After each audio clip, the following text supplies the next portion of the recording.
Hey guys, and welcome. Right, it's been snowing here. Well, yesterday snowed. It rained overnight, so it washed everything away.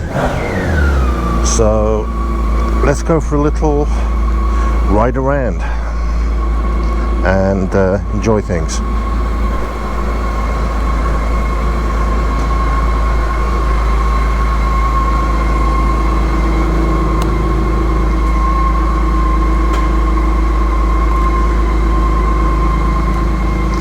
Now I'm just going to make a shout out to Rob and Beck and say congratulations on getting Wolfie home. We're looking forward to seeing seeing him and hearing your experiences. So really looking forward to that. And welcome to the club.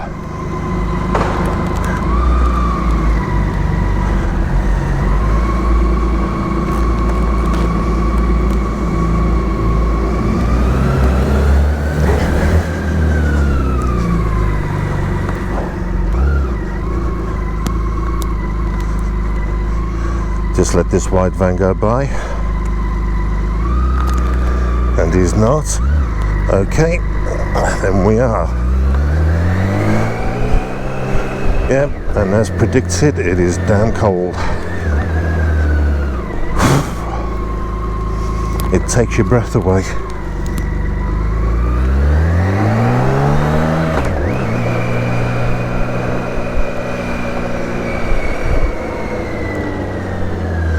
What I'm going to do for you guys as well is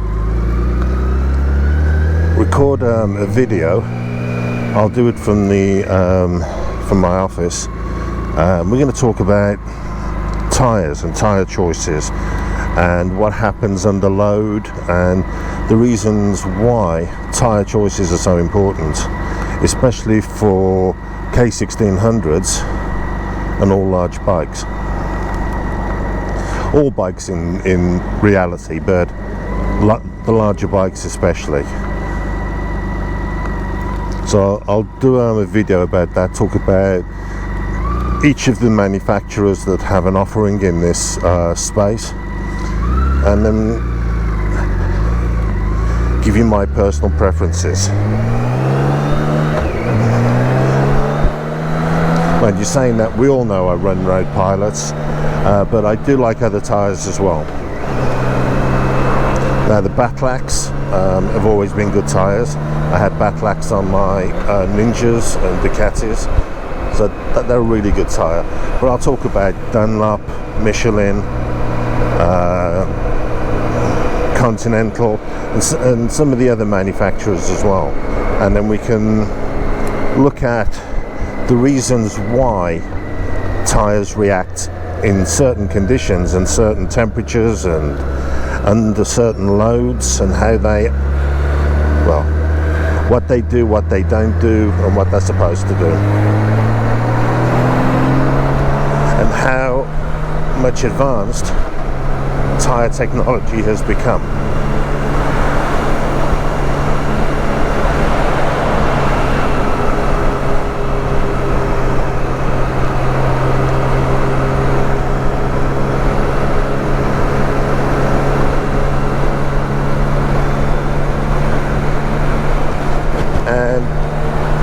Fairness, how we can thank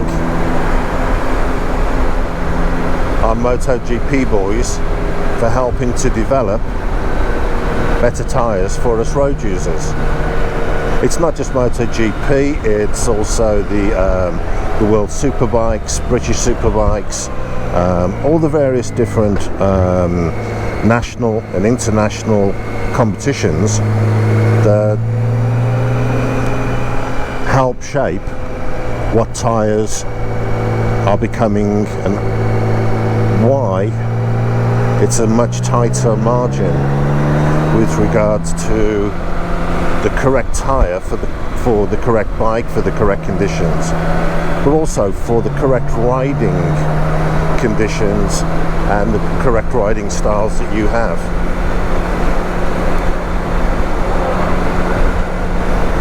So it's mixing longevity with supreme handling. Some tyres do it, some tyres are not quite so good at it. I'll explain why I had to change the tyres on Sam when I first got her, and that was because they were too hard. I'll go into the reasons why, but I'm not going to cover it now. Now we're just looking at a very cold road. This is a very recognizable piece of road if you follow my videos.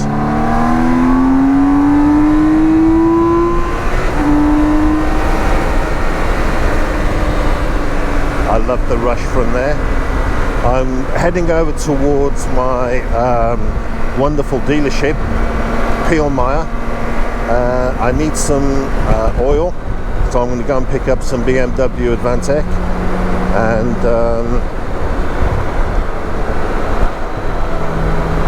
then I'm going to head and go and grab a sandwich and a cup of coffee. So we're actually going to be doing a nice little run around today. I'm also going to start dividing the videos up and making them no more than about 10 to 12 minutes in length. Looking and talking it over with friends who are vloggers as well, even though I don't do it for professional reasons or anything else. They say that usability is better if it's about, or viewability I should say, is better if it's split to about 9 to 12 minutes. 15 minutes at a max if you have to, but try not to go over 15. So I'd appreciate your comments on this as well, guys.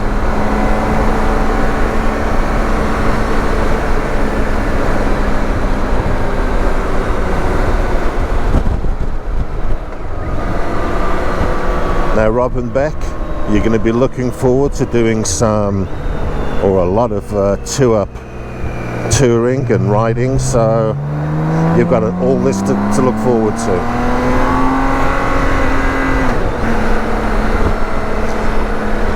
Now guys, once this COVID issue is over and we get back to some form of normality, if there ever will be a normality ever again,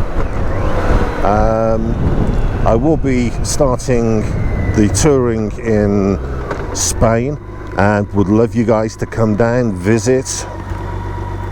So hit the button below, subscribe, and that way you'll always be kept up to date with the latest developments.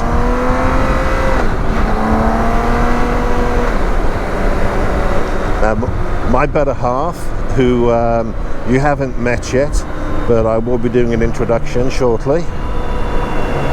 She loves touring and she loves riding tour, so she understands that I do a lot of riding alone.